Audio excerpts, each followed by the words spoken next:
Estamos aqui no Emirates, em Londres, porque neste sábado a seleção brasileira faz o primeiro dos 2 amistosos contra as seleções africanas que teremos nesta data FIFA. 2 jogos que vão servir para o técnico Carlo Ancelotti fazer, em teoria, os últimos testes, porque em março ele já sinalizou que já quer ter a lista muito mais pronta para os jogadores que aí sim estarão na lista final para a Copa do Mundo. Então essa deve ser a última etapa desse período de testes com alguns jogadores em algumas posições que o Carlo Ancelotti deve fazer. Neste sábado tem Brasil e Senegal aqui no Emirates, e para essa partida o Ancelotti já nos confirmou algumas coisas em relação à escalação e deixou a entender outros pontos que eu vou trazer aqui para vocês. Primeiro, o goleiro vai ser o Ederson. O Alisson está lesionado, portanto o Ederson vai ser o goleiro da seleção brasileira nesse amistoso aqui. Veremos se o Ancelotti vai repetir ou não com ele no jogo da próxima semana contra a Tunísia, daí lá em Lille, na França. O Ancelotti disse que, em teoria, o sistema de jogo escolhido neste momento para a seleção brasileira é esse de 4-2-4, com um ataque muito móvel, trocando muito de posição, mas que inicialmente esse é o sistema de jogo da seleção brasileira do Carlo Ancelotti, porém ele pode fazer adaptações e seguramente fará contra seleções de outro nível ou de outro tipo de enfrentamento que o Brasil deve ter mais para frente nos amistosos lá em março e também, obviamente, na Copa do Mundo. Como eu disse, o goleiro vai ser o Ederson, já está confirmado pelo Carlo Ancelotti. Na lateral direita a gente deve ter uma novidade, e é uma novidade muito importante, porque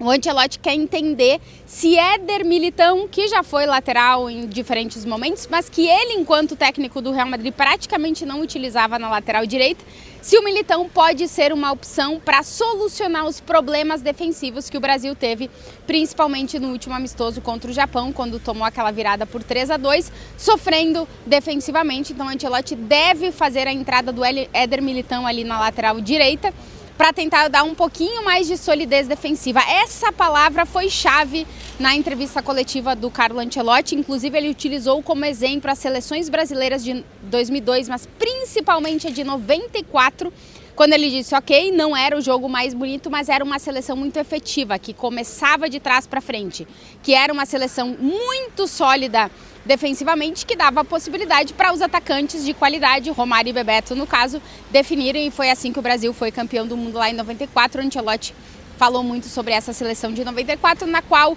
acredito eu que ele se baseia muito. O estilo de jogo do Ancelotti é um jogo que começa de trás para frente, com um sistema defensivo muito forte para qualidade ofensiva aparecer, e é isso que ele quer fazer. Por isso esse teste com o Éder Militão,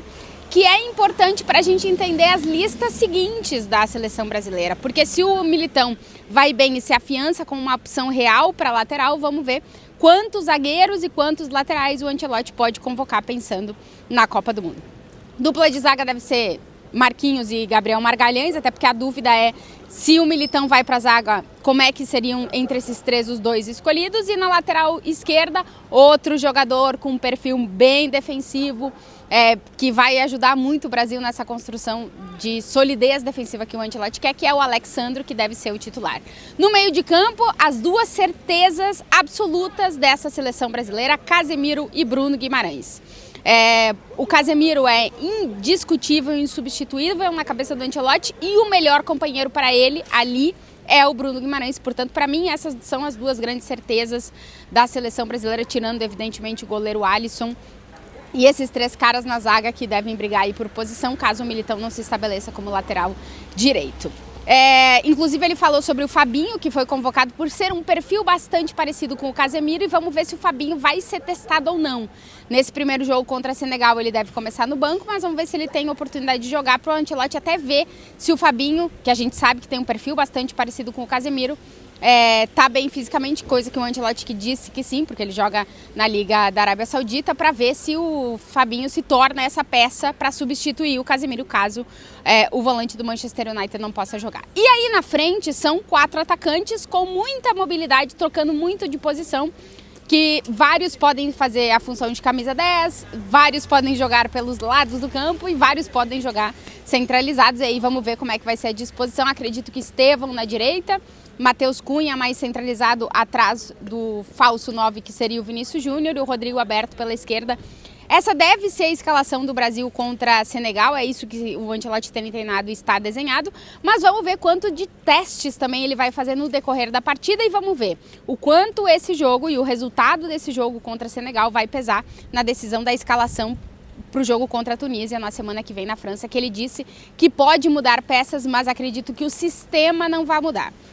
A seleção do Senegal é uma seleção forte, está classificada para a Copa, é uma seleção que vai fazer o Brasil, vai exigir fisicamente do Brasil, que tem jogadores de muita qualidade, como é o caso do Mané, que tem jogadores com um perfil defensivo que o Ancelotti conhece muito, como é o caso do Koulibaly, que ele já treinou. Então é uma seleção com experiência, com qualidade, que vai exigir fisicamente do Brasil e que vamos ver o que a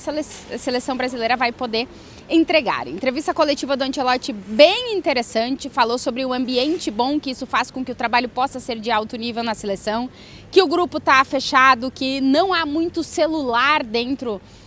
da concentração da seleção, principalmente quando eles estão todos juntos, o que ele considera importante para essa integração e para fortalecer o grupo. Como eu disse, falou muito sobre o ponto defensivo, que para ele é muito importante, falou sobre os jogadores, o que os jogadores que não estão na convocação devem fazer para aparecer. Ele disse que a comissão está observando muitos jogadores e que em algumas posições